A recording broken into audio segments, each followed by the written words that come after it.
চলো মা, আমরা মামার বাড়ি ফিরে যাই। যাবো বাবা, আজকে রাতে শিমুল গাছতলায় শুয়ে থাকি, কাল সকাল হলেই আমরা চলে যাব।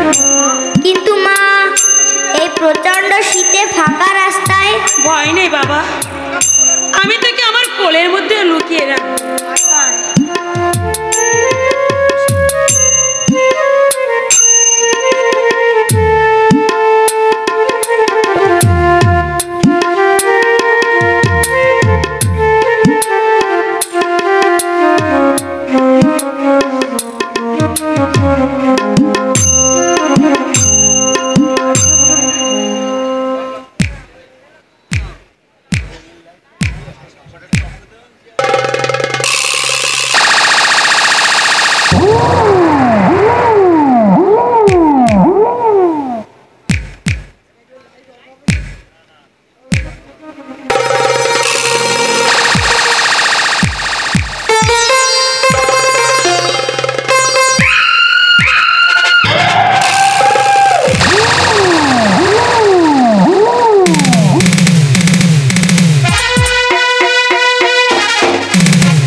বাধা কোনো বাধাই আজ আমাকে আটকে রাখতে পারবে না। এই ছুরি দিয়ে আগাছা দুটোকে আজ আমি নির্মূল করে ফেলবো। ভুলে ওই কাজটা করে তাহলে কি তোমার ছুরি তোমার বুকে বসিয়ে দেবো? বেশ, দেখা যাক কে কার বুকে ছুরি বসায়। আয় আয়, কুলটা মায়ের চারের সন্তান, তোকেই আগে।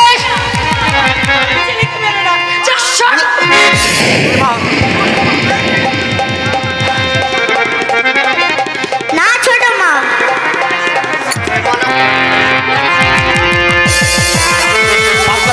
আমি বলছি তুমি সরে যাও। ছুরিটা ফেলে দাও। আমি বলছি তুমি সরে যাও। ফেলে দাও নীলিমা। আমি বলছি তুমি সরে যাও। পাগলামি করো না, ছুরিটা ফেলো। সরে যাও। ছুরিটা ফেলো বলছি।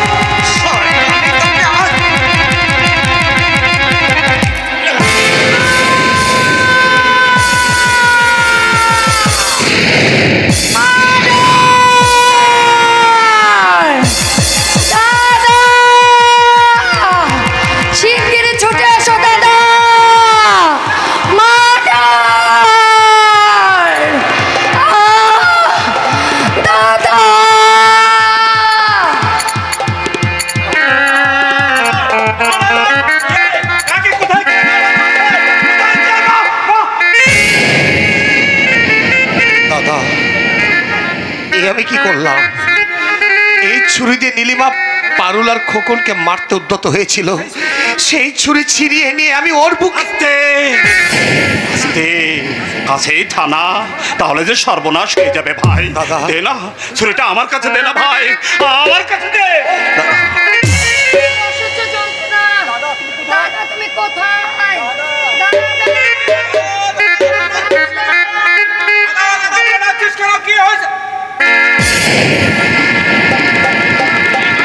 নেই, আমি তাকে খুন করেছি। না তমাল বাবু, আমার দাদা খুন করেনি। এত বড় স্পর্ধা তোমার গৌতম সেন? এই তমাল দত্তকে চিনি চিনি, তোমাকে আমি ভালোভাবে চিনি। না তমাল দা, আমার দাদা খুন করেনি। আমি চুপ করো। স্কাউন্ডারটাকে আমি কি করব আমি ভেবে পাচ্ছি না। তমাল দা,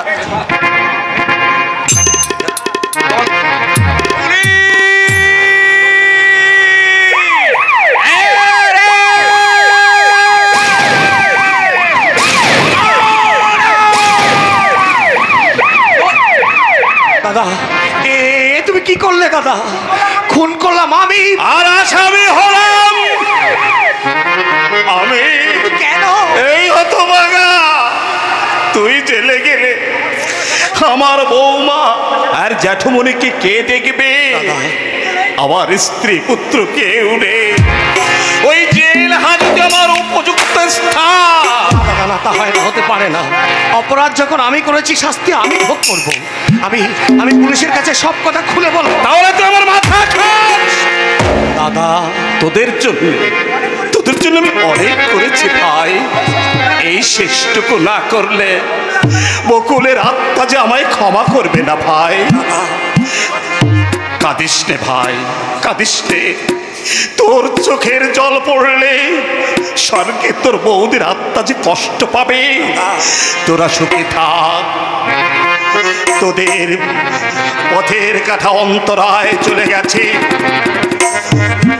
এবার তোরা নিশ্চয়ই সুখী হবি ভাই, শান্তিতে থাকবি। এই আমি জেল থেকে বলবো।